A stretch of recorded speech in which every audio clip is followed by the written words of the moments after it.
With a little more than 2 weeks until Election Day, we're going to dedicate this time every evening right here at 5:30 to talk about the races, the candidates, and some of the key issues this election cycle. And we want to start with a race that will be closely watched just across the nation. New Jersey is one of 2 states electing a governor this year, and political observers say the results could provide clues on how voters feel about the start of President Trump's second term in office. President Trump has endorsed the Republican candidate, Jack Ciattarelli, a businessman and former assemblyman, making his 3rd run for governor against Democrat Mikey Sherrill, a 4th-term congresswoman and a former Navy helicopter pilot. New Jersey reporters Anthony Johnson and Toni Yates are covering the governor's race for us and have more on where the candidates stand on key issues and where the race stands with just 2 weeks to go.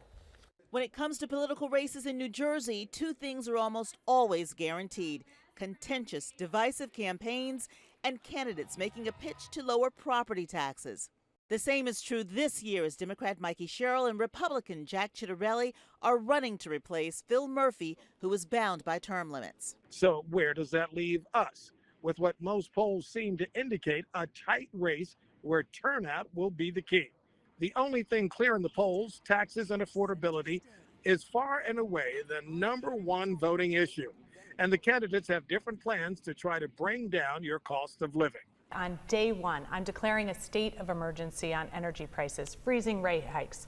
I'm going to take on the PBMs. Those are those middlemen that can drive up drug prices up to 10 times, driving down your health care costs. We need a new school funding formula in New Jersey. With a new school funding formula, we can have a more equitable distribution of state aid, and in so doing, reduce the property tax burden with our local school districts. The candidates also differ on immigration. Mr. Ciattarelli would not allow New Jersey to have sanctuary cities and would deny state aid to municipalities that refuse to help ICE agents. Ms. Sherrill has said she supports New Jersey's current policy that limits the amount of voluntary assistance local law enforcement can give to ICE agents. She would also stop ICE agents from wearing masks. On education, Mr. Ciattarelli said he would permit parents to use taxpayer-funded vouchers to pay for tuition at private and parochial schools. He also said he would seek to expand the number of charter schools. Mrs. Sherrill also supports charter schools and said she would ban cell phones in schools. And then there's President Trump, who is looming large over this race.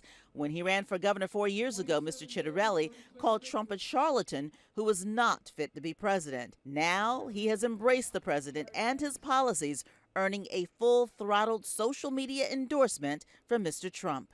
I think he's right about everything that he's doing. He has secured the border and the economy. We've got inflation is much lower than it was when Joe Biden was in the White House. He's shown 0 signs of standing up to this president. In fact, the president himself called Jack 100% MAGA, and he's shown every sign of being that. And a race that has been marred by nasty attacks focused on opioid debts and military cheating, the candidates do agree on one thing: New Jersey's full-service gas stations. One of our special differences here in New Jersey, we don't have to pump our own gas. Jersey girls don't like to pump their own gas.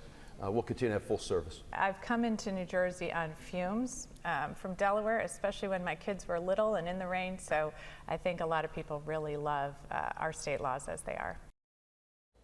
And our thanks to Anthony and Toni for those reports. Tomorrow at 5:30, we're going to dig deeper into the Jersey City mayoral race. 7 candidates are running, including a former governor. That is tomorrow. Meanwhile, tonight and every night leading up to the election, Sade and I will be hosting a streaming political show that we are dubbing The Countdown. We'll recap all the day's big political headlines in all of our local races. You can watch it at ABC 7 NY beginning at 6:30 tonight.